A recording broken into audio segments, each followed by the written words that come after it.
I'm Rick Kaler. Thanks for joining me. Do you want to more easily change your overspending behavior? According to some new research, maybe all you need is a bit of gratitude. Now, before you brush this idea aside as just another feel-good theory, you may want to consider a 2013 study that suggests practicing gratitude is a powerful way to increase your happiness and decrease temptations. Northeastern University's David DeSteno led the research project, which was published in June of 2014 in the Journal of Psychological Science. Many of us believe we ought to make decisions, especially financial ones, logically rather than emotionally. Doesn't everybody? We assume that emotions will get in the way of decision making, so we try to set them aside. We may think the best way to resist temptation, such as wanting to buy something we can't afford, is to use self-control to clamp down our emotions. Yet the research has shown that emotions play a significant role in all of our decision-making process. Some of that research was discussed in another article by Ray Williams, published September 25th, 2011 in Psychology Today. Trying to ignore our emotions and make cold, calculating decisions is actually fear-based behavior. The gratitude research suggests that emotions can be used instead to help us resist temptation. Perhaps being less fearful and more grateful can actually produce better decisions. Now, DeSteno's study gave 75 participants a really classic test of their financial self-control. They were told that they could have either $54 right now or $80 in 30 days.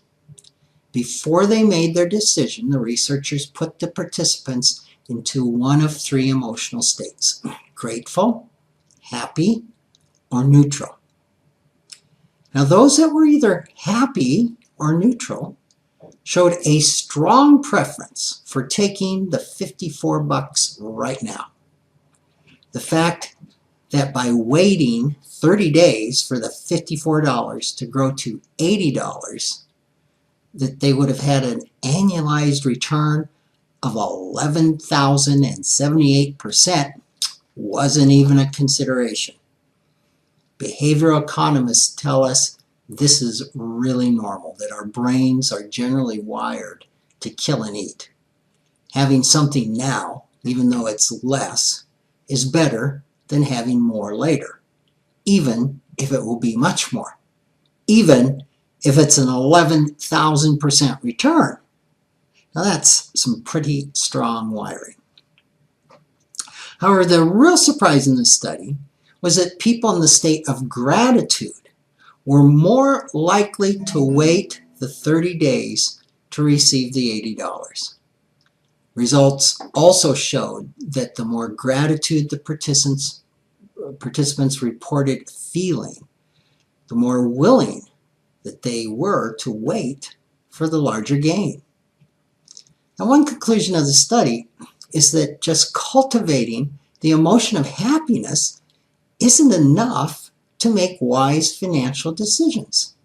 In fact, another study that was done, I forget the exact source, found that people that were sad actually made better financial decisions than people who were happy. But it was especially and specifically the emotion of gratefulness that made a difference in this study. According to one of the authors, Professor Yi Lai, that's Y-E-L-I, this research, and I'll quote him, opens up tremendous possibilities for reducing a wide range of societal ills, from impulse buying and insufficient saving to obesity and smoking. Wow.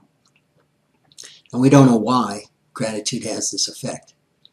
Psychologist Dr. Jeremy Dean, in a June 18th post at Psych Blog, said about the research, It may be because it makes us feel more social, cooperative, and altruistic.